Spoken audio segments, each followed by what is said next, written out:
I'm Mitch Smith, and I'm the owner of Two Rivers Fly Shop in Albany, Oregon. And this fly is a fly I call the Ninja. It's a fly that can act as a dry fly, it can swing as a wet fly, it works as an emerger, it works as a diving caddis. It's essentially a caddis emerger pattern, but I was fishing on the South Santiam River one day, and I was fishing a standard elk hair caddis pattern. You know, I would dead drift it at the top end of the run, and the fly would come around and swing, and it would skate on the surface. I eventually caught a few fish, and the fish slime caused that fly not to float so well. So when it came around to the end, and it would skate a little bit and sink and go under, they would hit it. And I realized now I need a caddis that will dive on purpose at the end of the swing. And I came up with this pattern. Some of the best fly patterns I think in history come from when you tie a fly to serve a certain purpose. Not necessarily what it looks like, but what it does in the water. And commonly this fly will be tied on behind a stimulator. So a stimulator will be your dry fly, and this will be your small caddis and an emerger. And I had people come back to me and say it's actually not fair how many fish they caught. I always take that as a compliment. So this fly is tied on Dairiki 060, 12 through 16. We want this fly to sink at the end of the swing, so we put it on a dry fly hook. It's not as heavy. We put on a little beefier nymph hook. That way it's more likely to go under at the end of the drift. We're using a 14-aught Phoebus black thread. You could match the color of this fly with your thread, but I consider the black head to be a portion of the fly. So we're going to wrap our thread back just past the point of the hook. The dubbing we're going to use is Hairline's number 11 olive, just straight rabbit dubbing. Like I say, for this fly in the South Santiam, that's just walks a fine line between yellow and green, and there's a lot of yellow in that river. Finger dub this fly up about 2/3 of the length of the hook. It is a caddis, so I kind of shoot for a little bit of a cigar-shaped body. You could put a rib on it, but the more torn up it seems to get, the more the fish seem to hit it. So we're going to dub up to about the 2/3 mark there. And then we're going to tie in a collar, and that's what you're looking for, is this wet fly hackle. The first few inches of it are going to make a perfect 12. When I get down to the 14s, I'll use the middle section for the 14s, and then it gets a little dry at the end, so then I'll try to find a smaller one to do my 16s. Tie that in good and tight. And we're just going to go 1.5 to 2 wraps right there.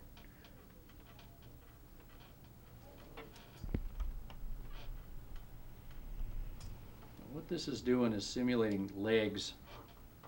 Get you a little bit of movement on the underside of the fly. I'm going to stroke those back and then wrap back into them to tilt them back at a little bit of an angle. You don't want to wrap too far, because if you wrap too tight into your dubbing, it'll cause them to stand straight up again. So you want to leave a little bit of space there, just so they're tilted back like that. Just regular pearl colored crystal flash. Just take one strand of that, fold it over. So you've got a loop at one end like that. Take that loop and tie it in. Then the wing on this fly is bleached elk hair. It's going to be about half of the deer hair you would normally tie on an elk hair caddis, and it's going to be a little bit shorter. We want this just to go to the back of the bend of the hook once we set that on there. You can really cinch down on that. You get about a dozen turns and you can pull on that and your hair doesn't roll around, then you know you've got the right amount of tension. I'm going to take those butts and just pull them up and build up a little bit of a dam in front of that.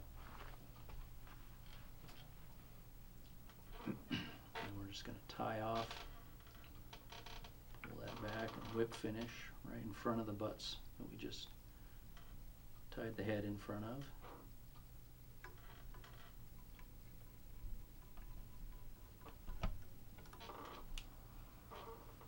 Again, we don't want this fly to skate when it turns into the swing, so when we cut these butts off, we're going to cut them shorter than I would normally do on an elk hair caddis also. So I'm going to gather all those up, cut them pretty close. A little bit of a stub there, but not nearly as much as I would tie on a regular caddis pattern. And then our crystal flash, I was waiting to do that last because I want that to stick out about 1/8 of an inch past the wingtips. And that gets you a little bit of flash, you know, both above the surface, but when it goes under, again, you get a little bit of flash out of the fly. And the grizzly hackle, you just get a few legs there, just a turn and a half. Even on days when they didn't seem to be coming to the surface, I've put on split shot and drifted this fly dead drift under the water and caught fish on it. That's why I call it the ninja, because it has many disguises and seems to catch fish in all of them. Thanks. Bright shores in the sunlight, the heather of hills and the rising morn, the rolling grassy mist grows east in the morning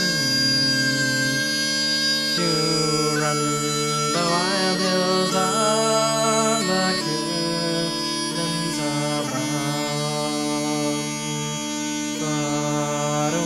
seaward, the green hills are lovely, where runs the hill water of Fontaine.